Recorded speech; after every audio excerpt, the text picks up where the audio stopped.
bancada que estoy contando todos los paneles políticos. Un chungo de plata lo que gastan, di. Estoy haciendo mi tarea. Ya les cuento la próxima semana. Nos vemos.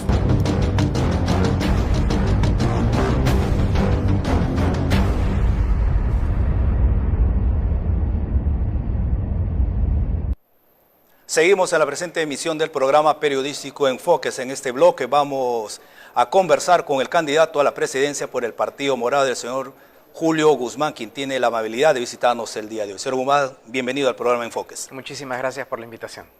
Señor Guzmán, tiene ya varios días acá en la región San Martín, pero yo quería empezar esta entrevista por lo que usted tuvo el motivo de parar su campaña. Usted fue infectado del COVID. Quisiéramos saber cómo fue esa experiencia y qué luces le ha dado a usted para enfrentar esta pandemia, de llegar a ser elegido presidente de la República, y qué cosas también afinaría en el tema salud. Bueno, en realidad yo he tenido COVID 3 semanas. 3 semanas, mi esposa también se contagió, ella todavía no termina de recuperarse, pero también perdí un tío hace unos días, pena. Y más o menos 20 entorno miembros de mi familia están contagiados ahorita, tíos, primos, etcétera, ¿no? A mí me dio la versión moderada, sin embargo es terrible. O sea, tu estado de ánimo se va al suelo, sientes un dolor generalizado, pierdes el control, piensas que mañana te puede pasar algo o te puedes morir. Es decir, la incertidumbre que te aborda es impresionante y sientes pues que la vida ¿Cómo es el tratamiento? ¿A quién acudió? ¿Acudió a los programas del Estado? ¿Cómo lo llevó? No, en realidad yo me sentía bastante mal, pero no en una situación crítica como para ir a una clínica o un hospital. Felizmente, gracias a Dios, no pasé por esa situación, pero sí la sensación que al día siguiente te podía pasar cualquier cosa era permanente, ¿no? Y la ansiedad ese sentimiento de que no sabes qué va a pasar. Y ahí aprendí varias cosas, ¿no? Primero aprendí por qué a la gente no le interesan las elecciones. Y voy a estar pensando de acá a 2 meses de las elecciones cuando... Hay un bicho que está rondando y puede contagiarme. Y que mis familiares se pueden morir en cualquier momento, ¿no? Entonces, ahí lo comprendes más. Y también ahí comprendes más el miedo y la desesperación de la gente. Porque tú puedes imaginarte eso cuando no tienes el COVID, pero solo cuando lo tienes es que te das cuenta, ¿no? Y mira, ahí la única solución para esto es vacunar a todo el mundo lo más rápido posible. O sea, para que tengamos un poco de tranquilidad y calma, es vacunarnos lo más rápido posible. El partido tiene un plan para vacunar a toda la población adulta al 31 de diciembre. Sí, pero partiendo del plan que se está ejecutando actualmente, hay compromisos de compra también de vacunas, sí, con diferentes laboratorios. Ya tenemos las vacunas aseguradas, tenemos 70 millones de vacunas y tenemos una población adulta de 22 millones. Y también recordemos que ya a la fecha 140.000 peruanos se han vacunado en casi una semana, lo cual nos pone Esa es una cifra desde su punto de vista buena. ¿Cómo lo replicaría o de repente le metería un poco más de velocidad al acelerador? Es una cifra muy buena porque según la revista El Economista, que es una economista británica, es la mejor del mundo, dice que el Perú tiene las mejores proyecciones de vacunar a toda su población. Porque hay muchas experiencias de vacunación en el Perú, eso rescataría. Pero ¿cómo desarrollaría en sí su programa? Hay 5 áreas que vamos a hacer ajustes para que el proceso sea más rápido. Lo primero, crear un SAR de las vacunas, que tenga rango ministerial y que asista a todos los consejos de ministros. La idea es que tenga autoridad vinculante. ¿Qué es autoridad vinculante? ¿Qué perfil tendría que tener ese profesional? Un gestor que tenga claras las cosas, pero sobre todo que tenga ese liderazgo de mando. Y le voy a explicar por qué. Porque las entidades del Estado no conversan, no se hacen caso y son muy territoriales, ¿no? El MINSA, por ejemplo, es salud, otros ministerios. Entonces, a eso me refiero con autoridad vinculante. Lo segundo es la creación de un comité de científicos. No tenemos el día de hoy. Y el comité de científicos tiene que asesorar en el proceso, pero también de ir adelantándonos qué hacer con las variantes del COVID que se están viniendo al Perú. La tercera es identificar los lugares de vacunación. Tienes las vacunas, pero ¿cómo vas a vacunar a la gente? Entonces, ahí vamos a utilizar los centros de salud, que son 1.600 a nivel nacional, pero los vamos a priorizar, y priorizar de acuerdo a donde está la población más vulnerable. ¿Y por qué no tomar de repente otras experiencias de otros lugares más amplios, como son estadios, que se están utilizando también en otros lugares? ¿Por qué? Porque lo que queremos es que la gente vaya a los lugares que le queden más cerca, y que estén más cerca a su y también aprovechar. Digamos por sectores, ¿no? ubiquémonos en la ciudad de Tarapoto, Sí. Barrio Huayco, Partido Alto, La Posta, más cerca que la tenga, ahí se va a vacunar. Claro, usted. pero además aprovechar, porque si nosotros comenzamos a equipar los centros de salud desde ahora, entonces esto también nos sirve para la reforma que queremos hacer en unos años, de que ponerle toda la atención del tema de salud, no en los hospitales, sino en el primer nivel de atención, que son justamente los centros de salud. Pero continuaba, lo cuarto es que necesita gente. ¿Quién va a vacunar? Y las no hay enfermeras. tantos profesionales, se tomarían Así más es. profesionales. Las- Una nueva convocatoria también para eso. Vamos a hacer algo bien creativo. Vamos a convocar a los estudiantes de los últimos 2 ciclos de las carreras de medicina, enfermería, odontología, obstetricia, todas las asociadas. Pues así los jóvenes reciben un sueldo y a la vez apoyan al proceso de vacunación. Y finalmente necesitamos un plan de comunicación. Y la razón es porque el 40% de peruanos hoy día no creen en la vacuna. Entonces, ¿cómo vamos a vacunar a todos si es que 40% no cree? Tenemos que convencerlos de que la Pero vacuna también eso es libre albedrío, ¿no? O sea, yo me Así es. vacuno también porque yo quiero, pero la idea de ustedes es alcanzar a la mayor cantidad de peruanos en ese tiempo hasta finales de este año. Claro, y convencerlos, ¿no? Convencerlos, porque la gente a veces no cree Pero eso en la es falta vacuna. de información, ¿nos Así parece? es, exactamente como usted menciona, es falta de información y de explicación de las autoridades. O sea, qué Quitar bonito esos sería, miedos de repente que qué están ahí bonito sembrados. sería ver al propio presidente hablándole a la gente a través de las redes sociales o a través de la televisión local, y que el propio presidente explique, ¿no? Por qué la vacuna es buena. Señor Guzmán, pero estamos con alguien que está actualmente en este gobierno de transición, que es alguien cercano a usted, el señor Sagasti. ¿Cómo calificaría su desempeño, por ejemplo, en este tiempo de su gestión y enfocado en el tema vacuna, en el tema salud? A mí me parece bueno considerando las circunstancias. ¿Por qué? Porque tenemos 70 millones de vacunas, el logro más grande en América Latina, 140.000 personas ya vacunadas, que también es un gran logro, a pesar de estar en una situación política muy difícil. Tenemos la mayoría del Congreso, que obviamente no son muy amigables, y también tenemos una situación económica de crisis y de falta de recursos del Estado muy grave. Entonces, que el presidente haya avanzado en conseguir las vacunas y vacunar rápidamente, eso es un logro. Recordemos, hace 2 meses no teníamos una sola vacuna. Entonces, Hay una incertidumbre total. sí, yo creo Todos que los países vecinos nos ganaban, ya tenían la Así compra y es, ya estaban así es. vacunando y nosotros no. Entonces creo que considerando las circunstancias, el presidente está haciendo un buen esfuerzo. Ya, pero ese esfuerzo, perdón, hay que mejorarlo. Entonces Por usted ha supuesto. dado esa receta, por llamarlo de alguna manera. Sí, son ajustes que hay que hacer para poder agilizar esto. Y el gobierno actual no las hace, ¿por qué? Porque no ha tenido la planificación, no ha tenido el tiempo y no tiene las condiciones, como digo, para poder mejorarlo. Pero señor Guzmán, ¿no sonaría un poco egoísta de repente esperar todavía un cambio de gobierno, esperar hasta julio y por qué no ir inyectando esas ideas para ir avanzando? Porque sería mucho mejor, ¿no? Ahora, nosotros esas ideas ya las hemos hecho públicas hace semanas para que justamente las acoja no solo el Ejecutivo, sino el Congreso. El problema es que ellos tienen que estar dispuestos a acogerlas.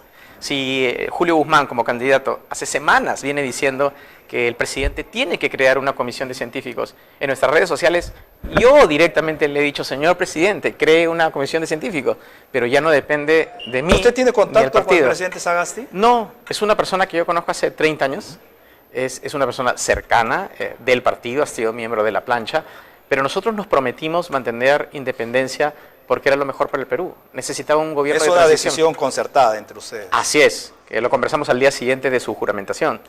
Pero digamos, no todos los peruanos lo mirarían de esa manera, pues, ¿no? Claro, O y sea, está bien, es yo natural, entiendo, ¿no? ¿no? O sea, está bien, yo quiero para que no se inmiscuya, no se confunda las cosas, pero algunos también dirían, pues hay que apoyar, es alguien de su equipo, ¿no? Lo que estamos haciendo justamente son las ideas.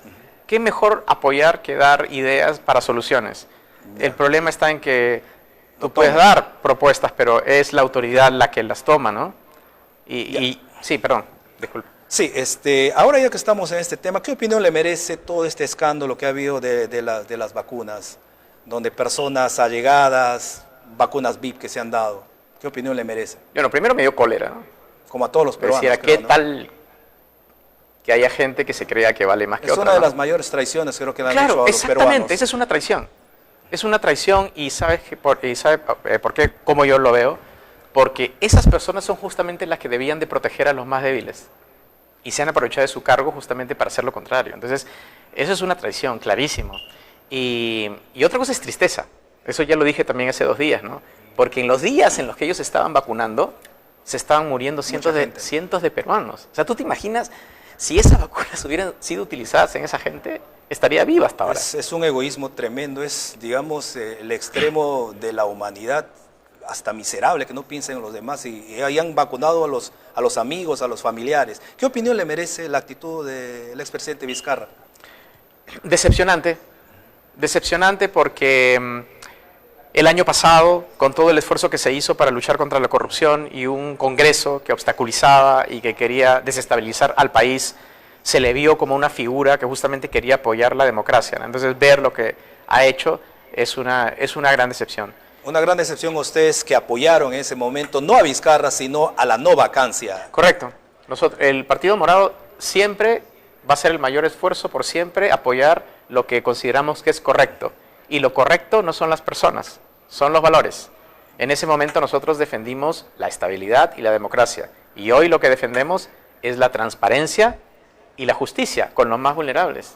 Ahora, ¿qué diría usted a estos comentarios que han salido ahora que se ha conocido que el primo del expresidente Vizcarra está pues en la División de Inteligencia Nacional? Algunos deslizan de que hay un convenio entre Vizcarra y el Partido Morado. ¿Qué diría usted a estos comentarios? Que son tonterías y mitos y leyendas y cosas que la gente se inventa para hacer daño. A mí me han acusado de tantas cosas que son absolutamente absurdas y por lo tanto obviamente que no pueden probar. Es decir, uno se tiene que acostumbrar a esto. No existe ningún vínculo entre el Partido Morado y el señor Vizcarra. Nuestra intención es simplemente que se conozca la verdad. Hemos apoyado la creación de una comisión investigadora. El Partido Morado ha presentado formalmente una denuncia constitucional contra el señor Vizcarra y todos los involucrados. Entonces, eso es y además el Partido Morado, otra cosa que ha hecho ha presentado declaraciones juradas de cada uno de sus congresistas, en donde ellos dicen que no se han vacunado. Ningún otro partido lo ha hecho. Y uno se pregunta por qué, ¿no? Pero bueno. Ahí se dice de que hay algunos congresistas que sí han recibido dosis. Vamos a ver, porque hay una lista, digamos, que todavía no se conoce y que pronto va a ser pública y ahí vamos a ver quiénes están involucrados, ¿no? Vayamos a uno de los temas también importantes que ha generado la pandemia, que es la gran crisis también económica que estamos atravesando. ¿Cuáles son las fórmulas que ustedes como partido han visto de un eventual gobierno suyo? Hay que darle empleo a la gente ya. No podemos esperar, no podemos esperar a hacer proyectos de infraestructura que nos tarden 3 años.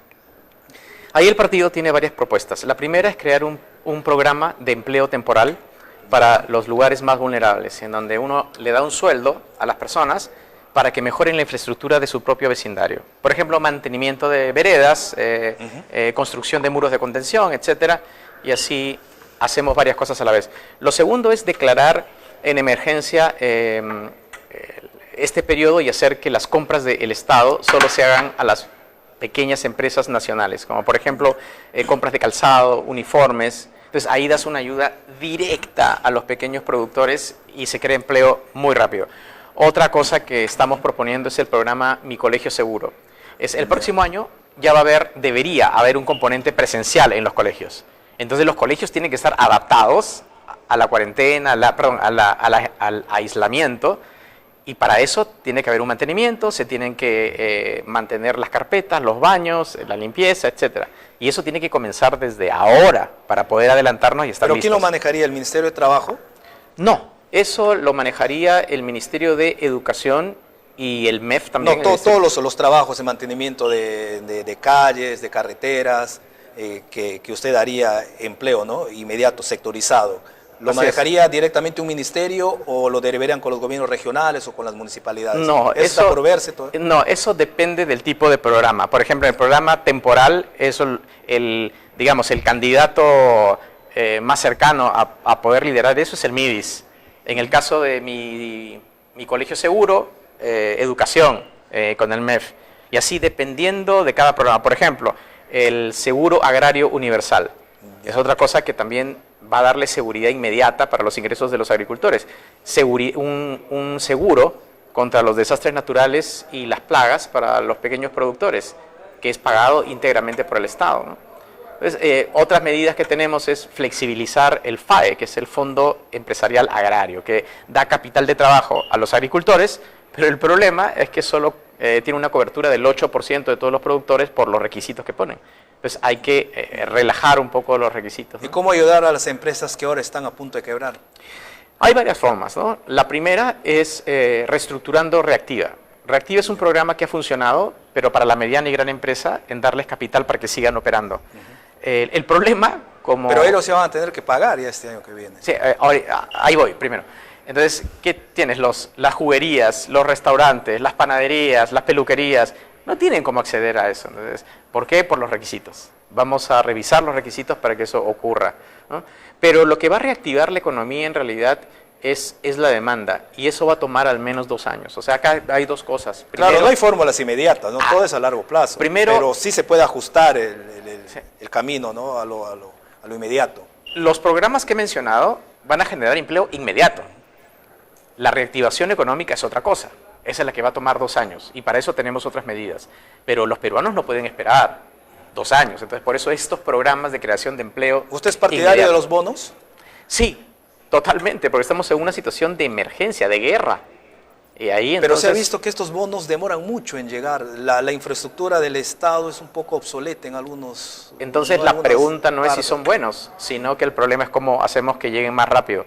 Y ahí el problema es la bancarización. Solo el 40% de todos los adultos en el Perú tienen una cuenta bancaria. ¿Qué pensamos hacer nosotros para matar el problema de una vez? En las elecciones regionales del 2022 vamos a hacer que el Banco de la Nación acompañe en las mesas de votación y cree cuentas corrientes a todas las personas que quisieran hacerlo. Y así, en un día, podemos tener millones de personas con cuentas bancarias. Si tú tienes cuentas bancarias, puedes utilizar la billetera electrónica, que es, por ejemplo, como lo del Yape, ¿no? O algo parecido. Entonces, eso facilitaría muchísimo. Entonces, acá lo que se requiere es creatividad, pero también mucha gestión. ¿Por qué todas estas cosas no se han hecho? Estas ideas que estamos compartiendo. Porque recién salen. Claro, porque hace 30 años... no se modernizó el Estado. Así es, antes. porque en 30 años la prioridad de los gobiernos ha sido mantener la estabilidad macro, pero no nos hemos fijado en las personas. O sea, no hemos invertido en las personas. Y ahora la pandemia ha descubierto todas esas brechas que teníamos y que no nos hemos... Por ejemplo, el acceso a vivienda, la bancarización, como digo, las brechas en educación, el sistema de salud que se cae a pedazos, todas esas cosas no son de la pandemia, las hemos tenido en los últimos 30 años, pero hoy día ha explosionado porque exactamente, no nos ha dado una cachetada. Entonces, eso es lo que nosotros venimos diciendo, que en el Perú ahora tenemos que concentrarnos en las personas tienen que ser el centro, tienen que estar al centro de toda la política pública del gobierno. Señor Gobán, sigamos avanzando. Educación, ¿cuáles son sus propuestas? Ya que se avecina ya el año escolar. Primero, cosas inmediatas que le preocupan a la gente.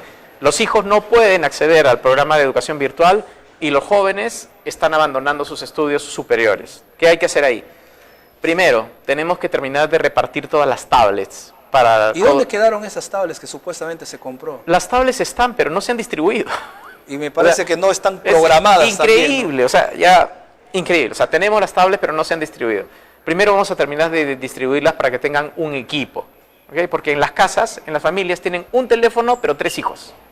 Y no todos tienen internet también. A eso voy. El segundo componente va a ser datos de internet gratuitos para asegurar que todos los niños tengan internet para que puedan entender. Y lo tercero son los capacitadores educativos. ¿Qué significa eso? Para que un niño pueda aprender frente a una computadora, necesita un ambiente que lo promueve, que le facilite el aprendizaje. En este caso, los padres tienen que estar capacitados. Entonces, los promotores educativos en los centros comunales van a capacitar a los padres para facilitar este proceso. Eso con relación a la educación básica. En la educación superior, acá hemos notado que de los 200.000 jóvenes que han abandonado los estudios superiores, 150.000 son de privados. Entonces vamos a crearle el programa Reactiva Estudios. Reactiva Estudios para que puedan tener créditos muy blandos, a 1 o 2% de tasa de interés, y que paguen sus créditos con periodos de gracia cuando terminen de estudiar recién. Y otra cosa que hemos hecho es, vamos a darle beca 18, un paquete integral de beca 18, a todos los fallecidos de los peruanos que murieron en primera línea defendiendo nuestras vidas.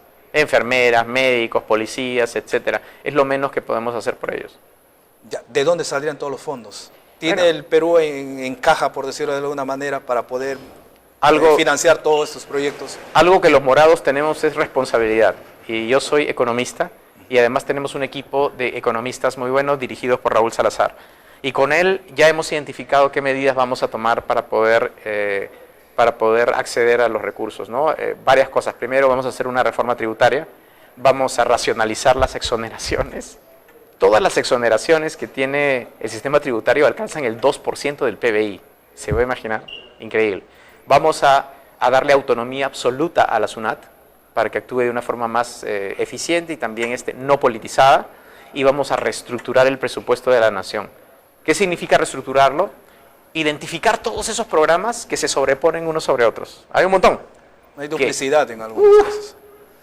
Señor Guzmán, ya que usted hablaba de impuestos, ¿qué opinión le merece el fallo del Tribunal Constitucional donde se ha dejado de lado esta deuda de Telefónica?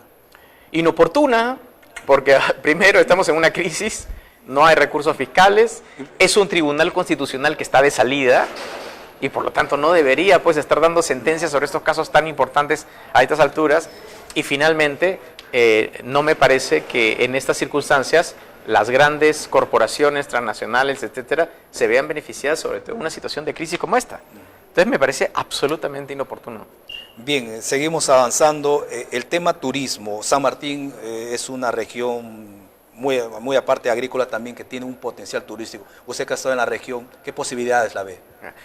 En mi opinión, yo creo que el sector turismo se va a transformar con la pandemia en todo el mundo. Ya no va a ser como antes, porque no van a haber conglomeraciones, etcétera, ¿no? Entonces va a haber una nueva dinámica. Pero mientras esa nueva dinámica se impone, nosotros tenemos que adelantarnos. Y la forma de adelantarnos es crear más opciones turísticas para el turismo interno, pero también externo. ¿Y eso qué significa en concreto?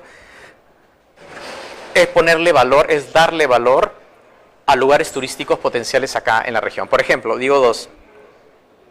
Turismo ecológico, ¿no es cierto? Turismo de aventura, eso es otro. Son dos cosas muy concretas en donde se dan todas las condiciones en la región. Pero el mayor potencial que yo veo en la región, quizás por mi sesgo con esos temas productivos, es la agroexportación.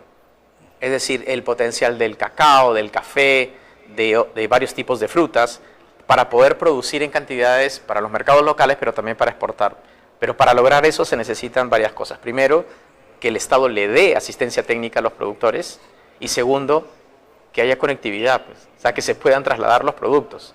Y para eso tenemos dos propuestas. La primera, el Banco del Desarrollo, que es sobre la base de la reestructuración de COFIDE, para que las empresas tengan asistencia técnica.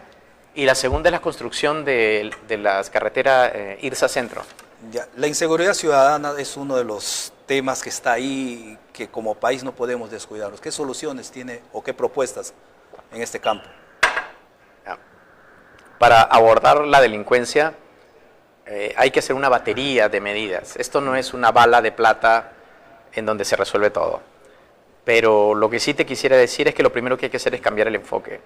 Para luchar contra la delincuencia no solo se necesita una actividad policial, es decir, el policía que persigue al delincuente, sino necesitamos un componente preventivo, que significa cómo hacemos para que los jóvenes no entren a ser delincuentes.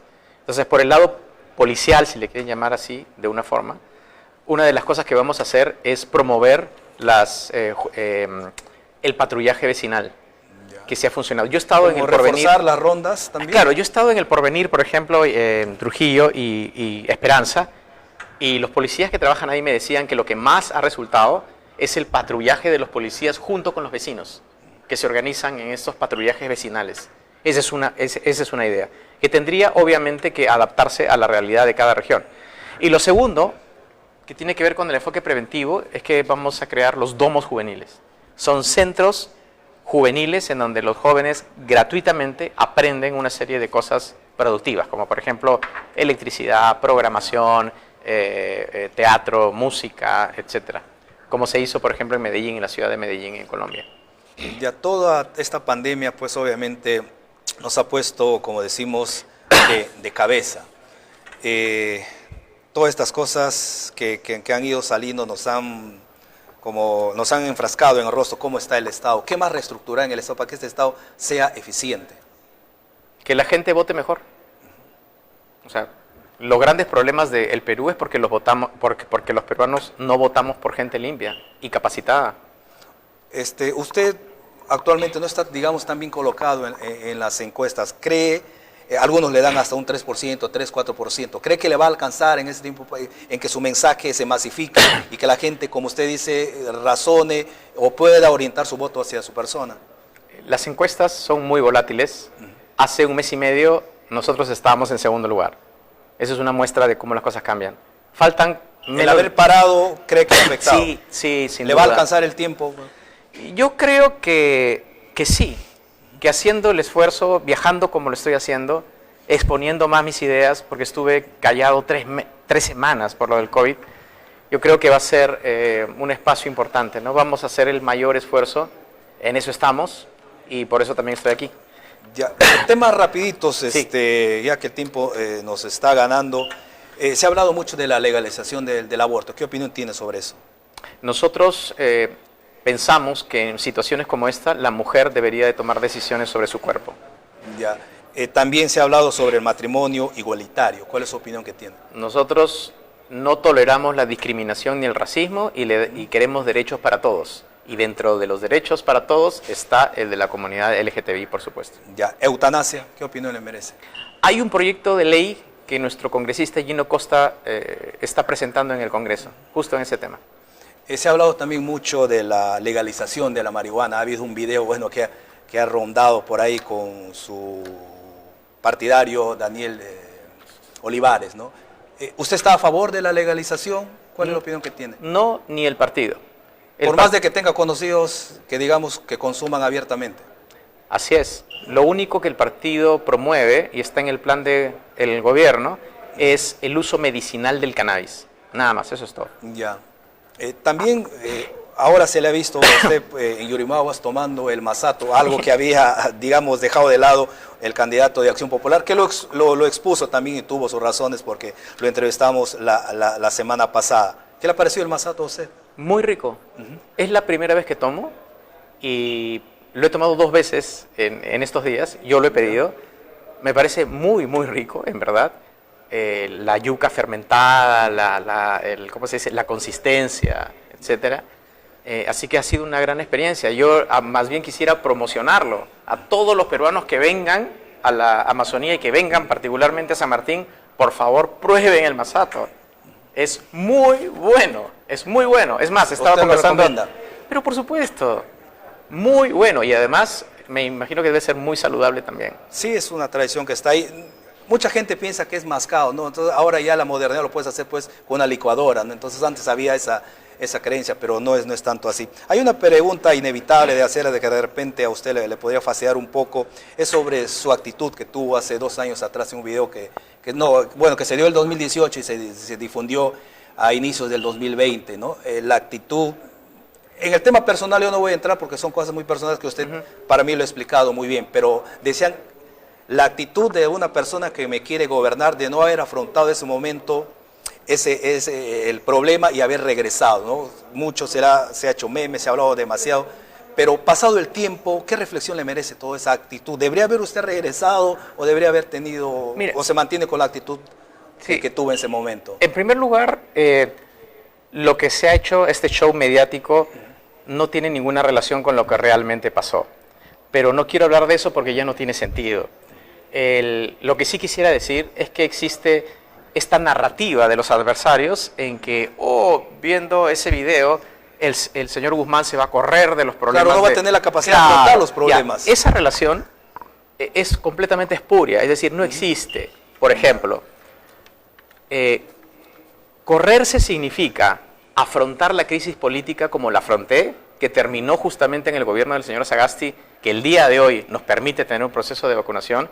Correrme es acaso llamar a la gente para que salga a la calle, saliendo yo a movilizarme, para ir en contra del gobierno del señor Merino, que era un golpe de Estado, cuando ningún otro político lo hizo.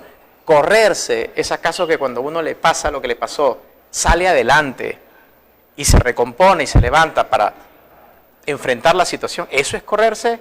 Correrse es que cuando a uno le excluyen, como me excluyeron en el 2016, que muchos políticos hubieran retirado simplemente y dije, no, vamos a construir un partido en 5 años. Eso es correrse. Mira, en mi vida, cuando las cosas queman, yo soy el primero que las ha afrontado. La relación que quieren hacer entre ese video y mi comportamiento durante toda mi vida no existe. Son cosas diferentes, pero yo comprendo que la política es así y que a veces estas narrativas le quedan en la mente de la gente. Yo quiero ver, pues, que esos mismos políticos que me critican, los quiero ver cuando las cosas se ponen calientes, ¿dónde están? Ah, ahí sí están escondidos. Cuando sí tienen que enfrentar a los más poderosos y tienen que llamar a la gente a movilizarse a la calle y tienes que enfrentar a los policías, que en cualquier momento te puede pasar algo, ahí ¿dónde están esos señores? Haciendo la pila. Ah, entonces yo creo que la valentía se mide de otra forma. De otra manera. También mucho se le ha criticado a usted la entrevista que realizó el 2015-2016 en un canal americano, donde usted ofreció un TLC con Israel. ¿Cree que sigue manteniendo esa opción? ¿Cree que es factible todavía? Claro que es factible, y no solo con Israel, con muchos países más. Lo que el Perú necesita es atraer inversión extranjera y conocimiento y tecnología. Hay muchos países que están haciendo cosas extraordinarias que yo quisiera que el Perú las tuviera.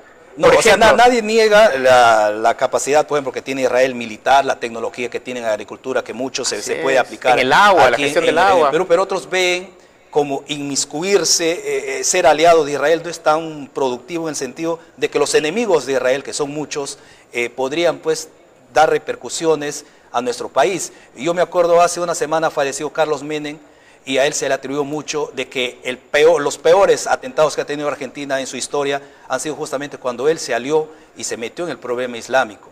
Bueno, el hacer un TLC con un país no significa que sea su aliado estratégico. Nosotros tenemos 19 tratados de libre comercio con distintos países en el mundo. Y yo quisiera que el Perú tuviera más tratados de libre comercio sin que descarte a ningún país. No solo el caso de Israel, sino cualquier país, por ejemplo, que sea inclusive enemigo, si al Perú le conviene para que estemos mejor, ¿por qué no? Lo que el Perú necesita es usar tecnología. Ya estamos en la 4ª revolución industrial. Y si vamos a ser tan ingenuos y no mirar a las oportunidades que el mundo nos ofrece, entonces nunca vamos a progresar. Ahora, por ejemplo, necesitamos tener más integración comercial con el Asia, que es el que va a ser el protagonista del mundo en los próximos 50 años. No quisiéramos que la tecnología que se está creando en China, por ejemplo, nos llegue al Perú, por supuesto. Entonces, tenemos que pensar de esa forma un poco más amplia. Finalmente, señor Guzmán, ¿qué le diría a la población electoral de San Martín que lo está viendo en este momento y que me imagino lo va a ver más adelante porque ese programa se transmite en varias plataformas y la entrevista va a quedar? ¿Qué le diría a ellos? Les diría que yo comprendo que estamos en un momento muy difícil, que estamos sufriendo bastante, que tenemos mucho miedo. Yo lo tengo. Yo tengo 4 hijos. Tengo miedo que les vaya a pasar algo con el COVID y todo. Pero que recordemos que los peruanos hemos estado en muchas crisis y siempre las hemos sobrepasado. Porque algo que el peruano tiene es que es resiliente y que sale adelante en el peor de los momentos y que vamos a salir de esta. Pero para salir de esta, todos tenemos que colaborar. No podemos salir simplemente porque otros nos ayudan, sino poner de nuestra parte. Y poner de nuestra parte es votar bien. O sea, no voten por partidos que están involucrados en corrupción. Acá en San Martín, ustedes han sido gobernados por gobernadores de ciertos partidos que no han hecho nada por San Martín. Hay 30 obras paralizadas, 600 millones de soles. La corrupción en todos lados en la región. ¿Y ustedes van a seguir votando por esos partidos? Igual a nivel nacional, no voten por partidos que no solo están involucrados en corrupción, sino que se han asociado con corruptos. Porque si lo hacemos, entonces ¿qué autoridad vamos a tener luego de decir, oye, hay que luchar contra la corrupción? El Partido Morado les ofrece una opción limpia, les ofrece una opción que ha trabajado, que conoce, que ha identificado los problemas y les dice cómo solucionarlos concretamente. No porque seamos académicamente muy preparados, sino porque hemos escuchado a la gente que nos ha dicho, oye Julio, así se hace, así se debería de solucionar. Yo he viajado a 130 regiones, a 130 provincias en el Perú. Entonces somos una opción que se ha preparado. escuchen más nuestras propuestas, porque necesitamos un gobierno preparado, capacitado y limpio, porque lo que nos enfrentamos es muy duro. Muy pocas personas saben que usted también canta muy bien y le escuché en una entrevista que usted dijo de que antes de decidirse por la economía quería seguir ese camino, pero Sí. obviamente en una época o en este país como es el Perú, pues de cantante no te va muy bien. Sí. Pero nos gustaría escucharlo cantar porque yo le he escuchado que usted canta baladas y canta Yo muy canto bien. baladas, sí. Y, Alguna parte de repente para escuchar porque es una faceta que mucha gente no conoce, por ejemplo en la región San Martín. De usted. Claro, por Si supuesto, usted puedo puede. cantar ahorita. Jamás, jamás he dejado de ser tuyo, lo digo con orgullo, tuyo nada más. Bien, Camilo ¿no? Sesto. De verdad, ¿no? Muy buena voz. Fácilmente puede participar en Yo Pero Soy. lo que no saben, lo que no saben también es que mi familia es de Celendín. Allá de acá cerca, ¿no? Claro, Allá. chilicos. Bien, ¿no? Sí, Esos son bravos, dicen acá. Bravísimos, No. bravísimos. Bien, señor Guzmán, le agradecemos su presencia. Gracias. Bueno, nos hemos exagerado un poco con el tiempo, pero creo que ha sido necesario un poco escucharlo de su propia voz. Nuevamente Gracias. le agradecemos su presencia el día de hoy en el programa Enfoques. A usted, muchas gracias. Muchas gracias. Nosotros, amigos, hacemos la pausa y regresamos.